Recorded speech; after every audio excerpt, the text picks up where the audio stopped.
Assalamualaikum warahmatullahi wabarakatuh. Salam sejahtera untuk kita semuanya. Pada kesempatan kali ini kegiatan saya adalah memupuk di kebun kelapa sawit ini yang berumur kurang lebih 5 tahun. Dan pupuk yang kita pakai pada kesempatan kali ini adalah pupuk MOP ataupun KCL. Seperti ini ya, ini keluaran dari PT Mahkota.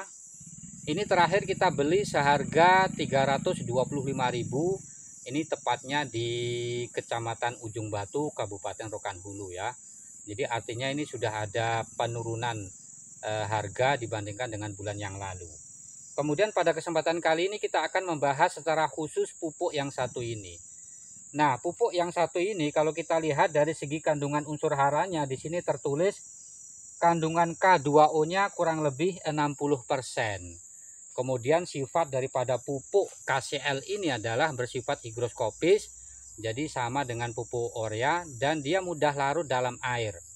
Sehingga dalam pengaplikasian kita harus lebih berhati-hati, jangan sampai ketika kita berikan kepada tanaman kelapa sawit kita justru banyak yang menguap ataupun tercuci oleh air hujan sehingga tidak maksimal diserap oleh akar tanaman. Kemudian kapan sih kita berikan pupuk yang satu ini ataupun pupuk KCL ini? Jadi balik lagi kepada prinsip pemupukan yang biasa kita kenal dengan istilah 5T, yang diantaranya adalah tepat urutan. Jadi urutannya seperti ini ya. Yang pertama kita berikan untuk tanaman kelapa sawit kita itu adalah pupuk dolomit. Kemudian selang 1 bulan baru kita berikan pupuk rock fosfat ataupun TSP. Kemudian selang 1 bulan lagi kita berikan pupuk urea. Nah, setelah pupuk urea boleh kita bersamaan campur dengan pupuk KCL ataupun diselang 2 minggu dan paling lama adalah 1 bulan. Jadi artinya pupuk KCL ini menempati urutan yang keempat ataupun boleh disamakan ataupun bersamaan dengan pemberian pupuk urea. Nah, kemudian apa sih manfaat daripada pupuk MOP ataupun KCL ini? Jadi manfaat yang bisa kita dapatkan dengan kita memberikan kepada tanaman kelapa sawit kita ini, pupuk ini mampu meningkatkan kualitas serta kuantitas buah kelapa sawit yang dihasilkan nantinya. Artinya ketika kita berikan pupuk KCL sesuai dosis dan umur tanaman kelapa sawit kita, maka nantinya buah kelapa sawit kita, kalau kita lihat dari segi mutunya, dari segi kualitasnya, ataupun dari segi kuantitas ataupun buah yang nanti akan dihasilkan pun juga akan maksimal. Oleh karena itu penting bagi kita para petani kelapa sawit jangan pernah ataupun jangan sampai kita lewatkan pupuk yang satu ini. Karena pupuk ini menempati urutan pertama kebutuhan tertinggi bagi tanaman kelapa sawit kita ketika tanaman kelapa sawit itu sudah memasuki fase tanaman menghasilkan. Kemudian bagaimana cara kita memupuk pupuk yang satu ini? Banyak cara yang bisa kita pakai ataupun kita gunakan. Salah satunya adalah sistem tebar. Biasanya kalau saya pribadi dengan kondisi lahan yang datar ataupun sedikit mereng ya seperti ini, maka saya lebih memilih untuk memberikannya secara sistem tebar merata saja di piringan kelapa sawit. Karena yang pertama dia bisa menghemat waktu, kemudian dia mudah dalam kita melaksanakannya. Ataupun kita bisa juga dengan memakai sistem sistem tugal ataupun sistem benam. Kita bikin lubang sebanyak 3 lubang ataupun 4 lubang ataupun sesuai dengan kebutuhannya. Jadi itu bisa juga kita lakukan. Oleh karena itu bagaimana cara saya memupuk? Ini kebetulan ini lahannya kan di kebun kelapa sawit ini terbilang datar, jadi kalau saya lebih memilih untuk memakai sistem tebar. Ayo sama-sama kita saksikan bagaimana cara saya memupuk.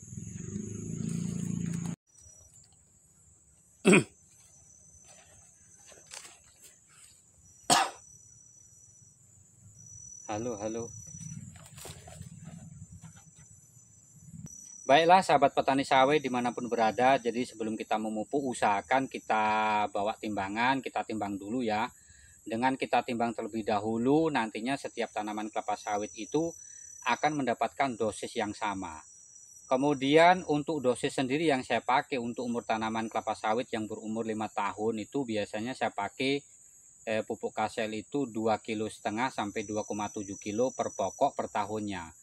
Kemudian saya pribadi memupuk itu per semester, artinya 1 tahun itu 2 kali.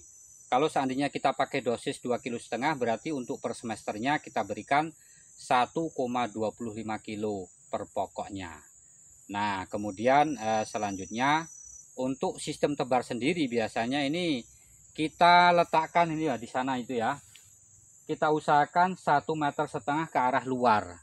Jadi usahakan ini dekat dengan tumpukan pelepah karena di sana itu akar serabutnya banyak, kemudian kandungan airnya pun juga banyak. Jadi tidak perlu kita harus melingkar gitu, enggak. Nah, jadi kita tebar aja secara merata seberapa dapatnya. Itu kalau sistem yang saya pakai. Bagaimana cara prakteknya? Ayo sama-sama kita saksikan. Jadi seperti ini saja.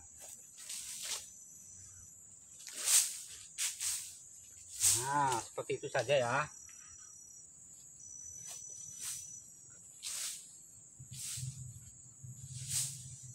Nah, seperti itu saja.